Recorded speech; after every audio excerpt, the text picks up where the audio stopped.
First up, Rob Felix G says Jared Leto won't lead another big budget movie for at least 5 years. Is this an overreaction? No, but he is Skeletor in Masters of the Universe. So we're going to see Jared Leto. Man, he's going to be covered under makeup, I understand.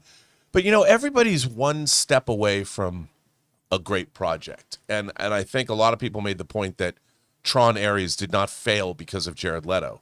In a way, it exists because of Jared Leto. Yeah.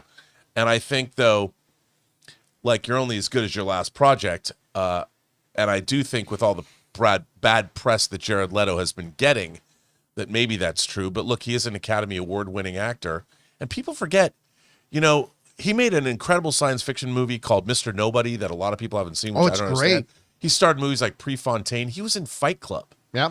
And, not just his Academy Award-winning performance. What was that, Dallas Buyers Club? That's where he won his Academy Award, and it's like he is a very gifted performer.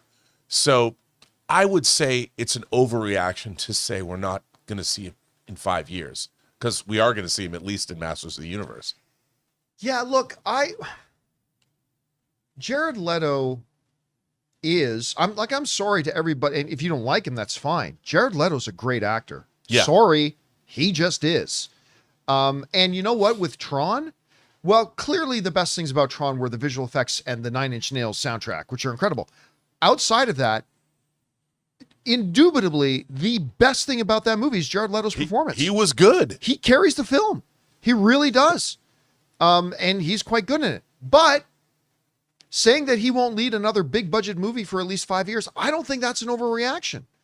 I think where Jared Leto should be focused on is doing dramatic films, because that's where his strength, that's where he won his Academy Award. And listen, he could win another.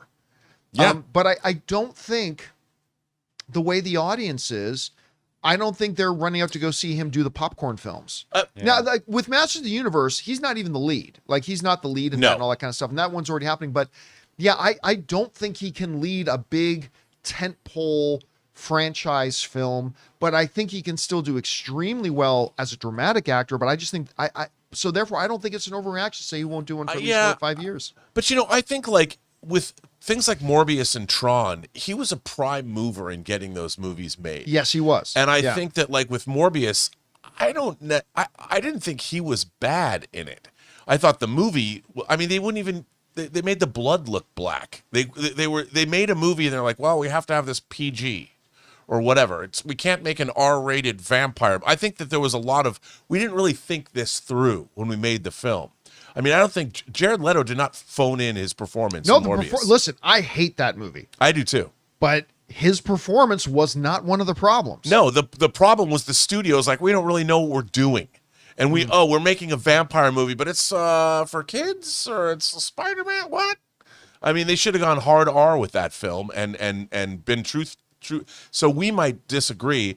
And I'll tell you something. On the new Last Designing Hollywood, Donald Moat, who I interviewed, who has worked with Jared Leto a number of times, has nothing but great things to say about him and talks about what he's done for the actual productions that Donald has worked on.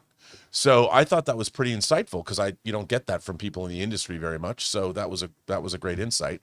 All right. By the way, it's a good interview, even though it's about Tron Ares. Watch it. Hey guys, thanks so much for watching this video. Make sure you like the video, leave a comment, and subscribe to our channel. And don't forget, we have a daily podcast called the John Campea Show podcast, available on Apple Podcasts, Spotify, or your favorite podcasting app of choice. Go and subscribe to it today so it'll be there when you need it.